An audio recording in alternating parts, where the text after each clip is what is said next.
नमस्कार, जय जोहार। छत्तीसगढ़ तक पर आपका स्वागत है। मैं हूं अक्षय दुबे साथी और मेरे साथ है निधि भारद्वाज।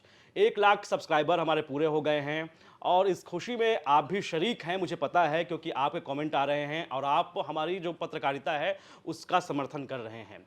और हम भी लगातार आपकी आवाज़ को उठा रहे हैं, जहां तक उस आवाज़ को पहुंचनी चाहिए, जो उसकी रफ्तार होनी चाहिए, जो गति होनी चाहिए, उसको हम बखूबी अपना निभा रहे हैं और उसको उस गति तक, उस अंजाम तक पहुंचाने की कोशिश कर रहे हैं।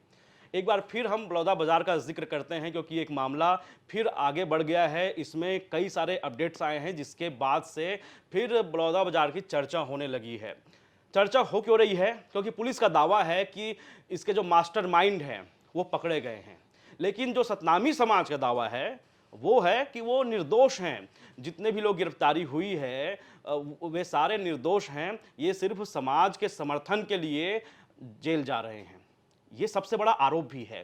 विपक्ष की ओर से भी ऐसे ही आरोप लगातार लगाए जाते रहे, चाहे वो देवेंद्र यादव हो, चाहे वो भूपेश बघेल हो। लेकिन सतनामी समाज का जो सबसे बड़ा सवाल है कि जिस जैत खाम को काटा गया था, जहां तोड़ फोड़ हुई थी, उसके जो गुनहगार हैं वो कहां हैं? सरकार के गले में ये फांस बनकर ये अटकी पड़ी है ये बातें, लेकिन क्या सरकार अब सचेत हो गई है? आगे विधानसभा का सत्र शुरू होना है और इस सत्र में क्या ये मामले तरीके से उठाए जाएंगे? इन तमाम पहलुओं पर चर्चा करेंगे। लेकिन सबसे पहले मैं निधि से सवाल ये समझना चाहूँगा, क्योंकि निधि इस मामले को बखूबी कवर कर रही हैं और आप तक पेश भी कर रही हैं इस खबर को। तो अभी जो हाल फिलहाल मामला हुआ जिसमें पुलिस का दावा है कि मास्टरमाइंड गिरफ्तार हो गया, ये पूरे इस मामले को दर्शकों को समझाएंगे। जी।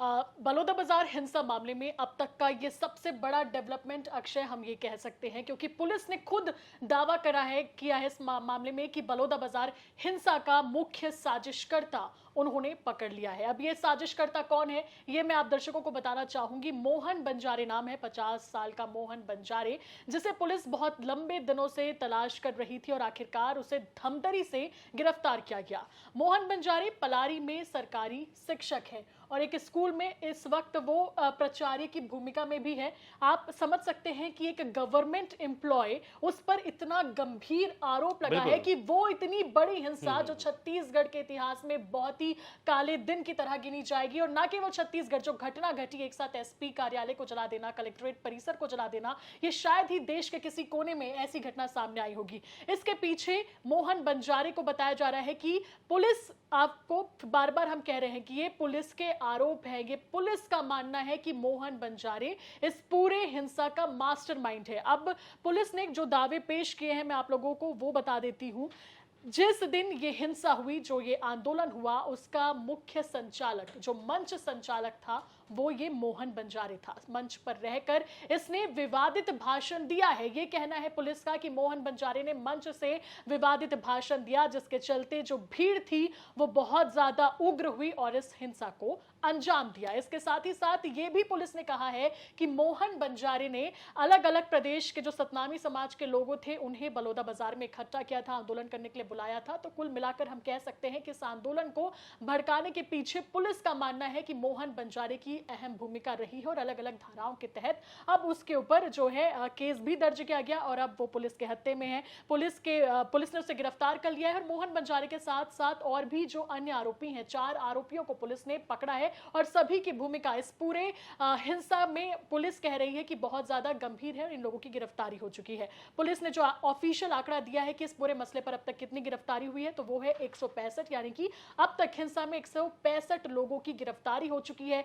बलौदाबाजार हिंसा जहां पर हुई थी वहां पर जो एसआईटी का गठन किया गया है, एसआईटी की टीम जाकर सीन भी क्रिएट कर चुकी है। यानी कि आप समझ सकते हैं कि कितनी तेजी से ये जो पूरा मसला है, जो पूरी जांच है वो जारी है। और बलौदाबाजार हिंसा को लेकर जो राजनीति किस तरीके से अक्षय हम देख पा रहे हैं कि थमने का नाम नहीं ले रही है। बिल्कुल 1 महीने से ज्यादा का वक्त हो चला है और उसके बाद भी जो बार बार राजनीतिक बयान अलग अलग दल के नेताओं के आ रहे हैं। मैं आपसे समझना चाहती हूँ कि क्या लग रहा है कि आगे भी ये मसला इसी तरीके से बढ़ता ही जाएगा? क्या आग में घी डालने का काम ये बयान बिल्कुल ये वाजिब सवाल है, क्योंकि जिस तरीके से पुलिस ने बताया इस पूरे मसले को, ये इतना आसान, इतना सरल नहीं है। जिस तरीके से कह दिया गया कि मास्टरमाइंड अमुक आदमी हैं, इनकी वजह से भीड़ उग्र हो गई। क्या इतना सरल तरीके से ये हो गया?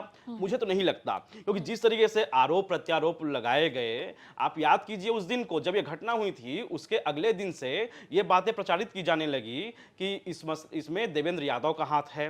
रुद्र कुमार का नाम लेने लगे, गुरु रुद्र कुमार का। उसके बाद जब पलटवार हुआ विपक्ष की ओर से, तो कहा जाने लगा कि दयालदास बघेल भी हैं, टंकराम वर्मा भी हैं, और भूपेश बघेल कुछ दिन बाद ये बड़ा दावा करते हैं कि इस मसले के पीछे सनम जांगड़े का हाथ है, जो बीजेपी के नेता हैं, पूर्व विधायक रह चुके हैं, और इन्होंने सारा अरेंजमेंट किया। जैसे कि अभी पुलिस का दावा है कि मंच का संचालन तो मोहन बंजारे कर रहे थे, लेकिन बघेल ने दावा किया कि इस पूरे कार्यक्रम का जो संचालन है वो बीजेपी के लोग कर रहे थे। जो वहाँ खाने पीने का जो प्रबंध है, टेंट है, इन तमाम चीज़ों पर बीजेपी के लोग पूरा उसका इंतजामात किए थे। तो ये बड़ा आरोप है विपक्ष की ओर से।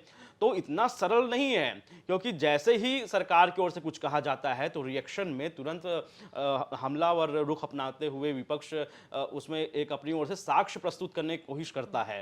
जैसे कि उदाहरण के लिए बघेल उसमें दावा करते भी नजर आए कि मेरे पास सतनामी समाज के बहुत सारे लोग आते हैं, और उन्होंने फोटो भी वीडियो भी शेयर किया, और उन्होंने इसमें दावा किया कि इन लोगों को पकड़ा गया है, इन लोगों से अभी वीडियोग्राफी इनकी की जा रही है जिसमें ये पत्थर फेंकते हुए दिखाए जा रहे हैं, मतलब बाद में प्लांट किया जा रहा है, ऐसा उनका दावा था।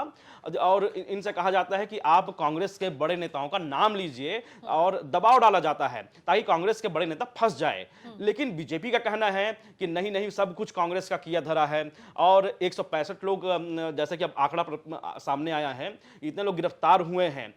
लेकिन आप एक मजेदार बात और सुनिए, जब गृह मंत्री का बयान आता है तो कहते हैं कि सतनामी समाज के लोग ऐसे आंदोलन नहीं कर सकते। हमको पता है कि जो लोग भी किए हैं वो उग्र किस्म के मतलब लोग थे और असामाजिक तत्व थे, वो बाहर के लोग थे। गुरु घासीदास को मानने वाले लोग ऐसा नहीं कर सकते।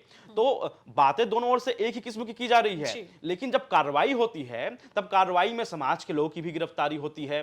भीम आर्मी का नाम भी इसमें जोड़कर देखा जाता है। उसके बाद चंद्रशेखर का छत्तीसगढ़ जाना भी होता है। चंद्रशेखर भी यही बात कहते हैं। माया बहन कुमारी मायावती भी ये बात करती हैं कि इस मसले पर जिन लोगों की गिरफ्तारी हुई है वे निर्दोष हैं, उनको छोड़ देना चाहिए।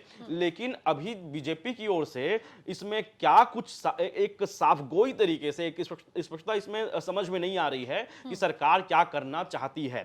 और अभी विधानसभा का सत्र है, और आने वाले समय में निकाय का चुनाव, पंचायत चुनाव भी होने वाले हैं। ऐसे में मुझे नहीं लगता कि समाज का जो रोष है उसका कोप भाजन बनने के लिए बीजेपी तैयार है। तो ऐसे में एक तरीका यही है कि हो सकता है कि अभी एक्शन तो करना पड़ेगा, क्योंकि वर्तमान समय में एक वीडियोग्राफी जरूर होती है। जब भी कोई हिंसा फैलने के बाद भले मास्टरमाइंड की तलाश की जाती है, उसमें ऊपर नीचे हो सकता है कौन फैलाया कौन नहीं फैलाया, लेकिन जो लोग हमला करते हुए दिखाई देते हैं, जो पत्थरबाजी करते हुए दिखाई देते हैं, जो आग लगाते हुए दिखाई देते हैं, उनको तो आसानी से पकड़ा जा सकता है। हालांकि इस पर बघेल का भी दावा है कि सतनामी समाज का जो भवन है, वहां जो पार्किंग थी, वहां तो पुलिस वालों ने आग लगाई। तो इस पर भी कमेटी बैठनी चाहिए, और सरकार विपक्ष की ओर से भी ये बातें रखी गई कि कोर्ट की निगरानी में पूरी जांच होनी चाहिए, और जो जज हों जांच करने वाले वो सतनामी समाज के भी उसमें 2 जज हों, सदस्य हों। तो ये तमाम सवाल अभी लगातार उठ रहे हैं। विधानसभा का जब अभी सत्र होगा उस दौरान कौन कौन से ऐसे नेता हैं जो इसको प्रमुखता से उठाएंगे, और सवाल अब भी बाकी है। आपके मन में क्या सवाल बाकी है वो भी आप कमेंट करके बताएंगे, और हम इस मसले को पूरी तरीके से कवर करते रहेंगे जब तक ये मसला अपने अंजाम तक नहीं पहुंच पाता और सच्चाई सबके सामने नहीं आ जाती। देखते रहें छत्तीसगढ़ तक।